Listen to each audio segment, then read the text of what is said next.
righty. Well, thank you very much, John. I appreciate the remote.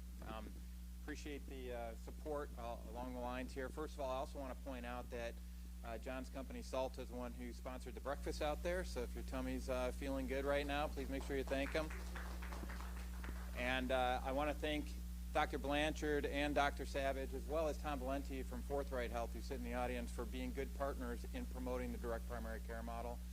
This is something that I'm convinced that this is, if we develop this and exploit this in Michigan, we have the opportunity to be the center of a free market healthcare revolution. Those are the words, not my words, those are the words of Ovik Roy, one of the writers who follows healthcare for quite a bit, and he writes for Forbes.com and works at the Manhattan Institute of Policy Research. I want to zoom in on, we talked a little bit about Medicaid pilot. That's the end game that I'm looking for, and that's the target objective with all the legislators and the representatives here in the audience. I really want to zoom in on it. And it's not something that's unique. It's already been tried and implemented successfully out in the state of Washington, and it's enabled by laws that have been passed in all these states up there, including in Michigan.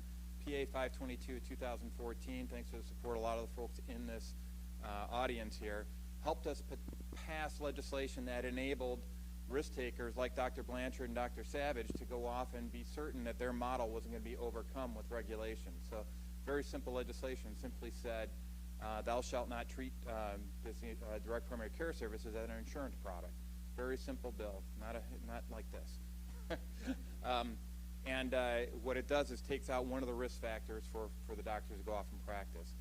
I want to go off and leverage this because the state of Washington saw a lot of success with this model. They've got one of the nation's largest direct primary care providers in Q Lions that helped get this legislation moving, not just at the state level out in Washington, you see also in Oregon, but also they were instrumental in helping to make sure the provision of this monstrosity called the Affordable Care Act that actually fenced out an opportunity to deploy this option. All right, so why is this important to legislators? Well, healthcare is actually written in our Constitution as one of our primary functions, that we're supposed to be looking out for the public health and general welfare of the people in the state. Why? How can we do that?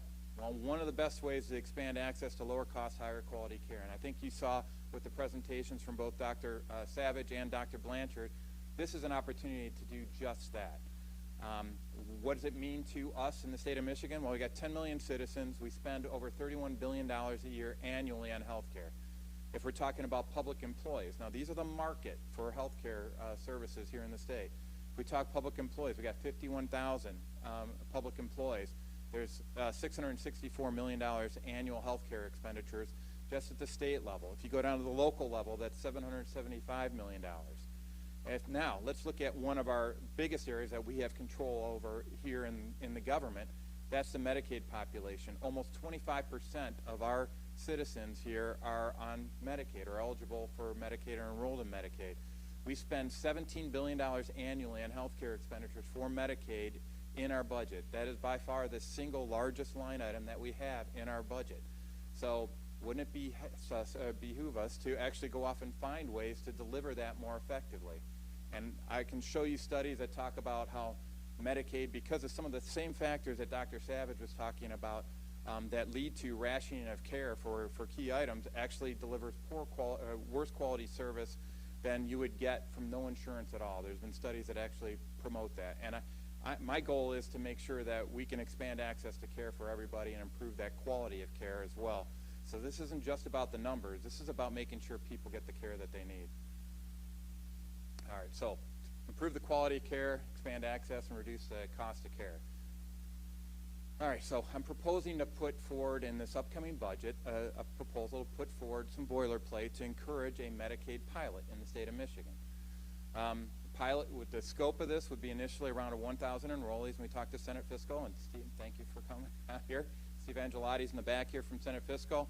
The 1,000 comes from a certain individual that's sitting at the back of the meeting there, at the room. Ideally, we want to span that out by the demographics we have in the current Medicaid population to make it so that we can extrapolate whatever the results are to the broader population. But we're gonna see what we can do there. But target audience for the pilot is just 1,000 enrollees.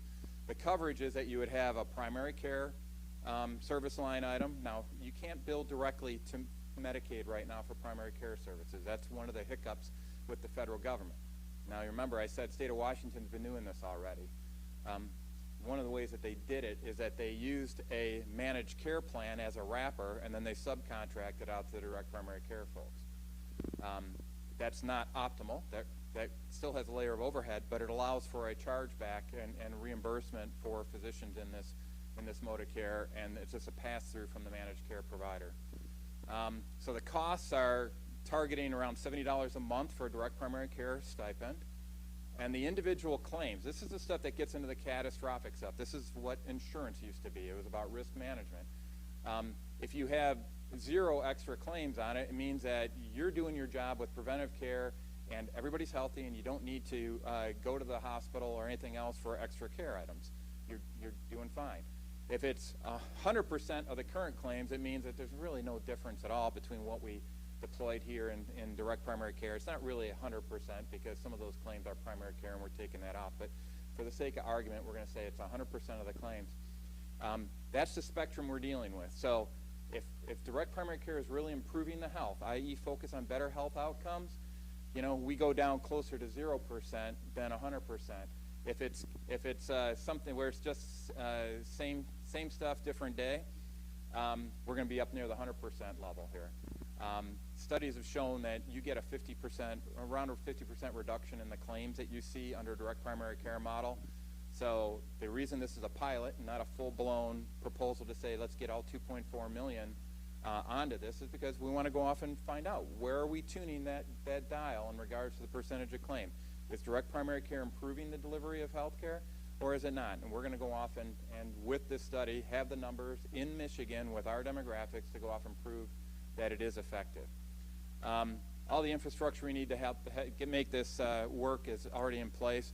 The metrics that I'm proposing for this pilot are pretty simple. So first of all, what are the total costs associated with delivering health care?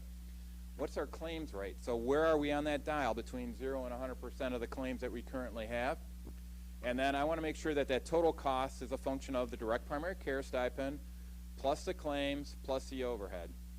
And the overhead's capped at 20% due to medical loss ratio provisions in statute. What we want to be able to do is say that we've got this benchmark cost. Say it costs us right now $5,000 per year per enrollee.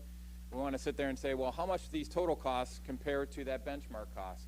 And if we've got savings, let's pass those savings on to the taxpayer. And also in this case, we've got something called a clawback rate, which is what they used that was very well ill-defined out in the state of Washington. Clawback rate is if we do decrease the number of claims, let's make a financial incentives for the insurance company and direct primary care providers, whoever providing the health care, to actually get a percentage of that savings. That's not something you necessarily have to do long term, but for the purposes of this pilot, I think it's a good idea. All right, so this is just ideally we're going to have a profile for the demographics for the pilot population that map to our current Medicaid enrollee profile. Sake of time, I'm not going to go through all the details here, but the key thing is we need to be able to get that information out to go off and support the pilot. The end game of this is to decrease hospital utilization. And one thing I will warn, the state of Washington, they were so successful that they did do just that. The only problem was the way that they set up their incentives around that was that they were getting less claims for the managed care provider, so that meant that they had less revenue coming in the door, which meant that people were getting healthier, but that was bad for business. And you know, the purpose of healthcare is to kind of take care of people's health, and so we want to make sure that the incentive structure that we set up is promoting good health. All right, so let's look at the financials. There are going to be 3 charts here. First one is just going to focus on per enrollee, and there's the key thing I want you to point at is that this is kind of a spectrum. Think of it as, all right, well, there is a laser there, just for some reason doesn't show up there. On the right-hand side is the worst-case scenario, so that's 100% of the current claims. On the left side, it's the best-case scenario, so direct primary care solves all their ills. They don't ever have to see a hospital or anything. In the middle is kind of our target area, around 50% of you see about a 50% reduction in number of claims. There's kind of a break-even point here from a dollar perspective, that if you only have 65% of the current claims, you start saving money for the state of Michigan. Now remember, you save money on a $17 billion line item in our budget. But anything where you reduce the number of claims from 100% means that you're providing better care for people. So please keep that in mind. So when it comes down to it, I'm just going to point out here, the savings line item, if there's 0 claims, there's a significant savings associated with direct primary care. If you're in the worst case scenario, where there's no difference at all with direct primary care, well, you're going to be paying a little bit more, because not only are you paying for the primary care services that are out there, because it's a flat stipend across the board, but you still have all the claims that you had to deal with before. So I just want to frame it as that's the worst case. Historically, and what we've seen in other states is that we never get to that point. So I just want to highlight but I'm putting it out there for the sake of argument. All righty, and our benchmark that we're using per previous numbers is $5,000 per year per enrollee. So if you roll this out to the pilot population, now you start getting into the possibility of looking at some significant savings. So now it's just not one individual that you save maybe $3,000 a year. Now you're multiplying that $3,000 a year times the population of that pilot. And so now you're getting into millions of dollars in savings. Let's move this up into, let's extend this to 2.4 million Medicaid enrollees. Now you start talking billions of dollars of savings. So if you want to know why I was such a PETA in regards to discussions around whether or not we need to increase taxes to go off and pay for other priorities in the budget, this is why. Until you start tackling large items like here and you see whether or not there's ways to go off and save money that could free up resources for use in other priorities, I think it's bad practice to go off and look at raising taxes. So I just want to make sure we understand we're talking that billions with a B. If you look at the $17 billion line item that we have in Medicaid, and you can put a 20% savings on that, that is $3.4 billion. I encourage you to look at the op-ed that I have in your packet if you picked it up. It's called Government Swiss Army Knife, and it talks about what it would mean to state and local governments across the board if we actually went off and had realized that sort of savings in our healthcare delivery system in Michigan. And it's very powerful, not just for government and taxpayers, but also for employers. So what I'm talking about putting in forward here is some legislation, first appropriations, putting in some boilerplate into the DHHS budget, and then request a report also on the effectiveness of the pilot. So kind of standard for folks who've been doing these budgets, standard thing we're looking for on a regular basis. Contracts, we need to go off and amend. Now they just set up a new contract it's a 5-year contract starting in 2016 for the new Medicaid service providers. So I'm reading through that contract to see what opportunities we have to go off and modify the terms of that. But there's what we need to do is put in terms that allow for this pilot to be executed with the current Medicaid providers. And then we also need to set up contracts between Medicaid providers and direct primary care providers in the population, in the region where the pilot would be activated. The next thing is on policy. We need to seek a section, if we want to do direct reimbursements, which would streamline it and lower the costs on this, we need to seek a Section 115 waiver from the federal government. We don't need to do that technically. If we do the pass-through on the managed care provider, we can use some of the mechanisms that they use in the state of Washington, but it would be best for us to go off and pursue that. I would also like to look at legislation that would propose an automatic trigger for the expansion of the pilot based on metrics that we're gathering as a result of the pilot. So as long as we start seeing savings and as long as we start seeing improvement in care, then why wouldn't we expand the number of folks that are eligible to receive direct primary care-based services in the state? And then also there's still a federal legislation we need to be pushing for that would allow us to expand this model even further. And Senate Concurrent Resolution 5, which is currently sitting in the House Health Policy Committee, would help send a message out to the federal government that that's what we need to put in place. If you want more information, go up to moreninmichigan.com. Also, if you're interested in information, you guys, all the folks that are here, you know how to contact our office as far as what we need to do in order to work forward together. So please don't be shy.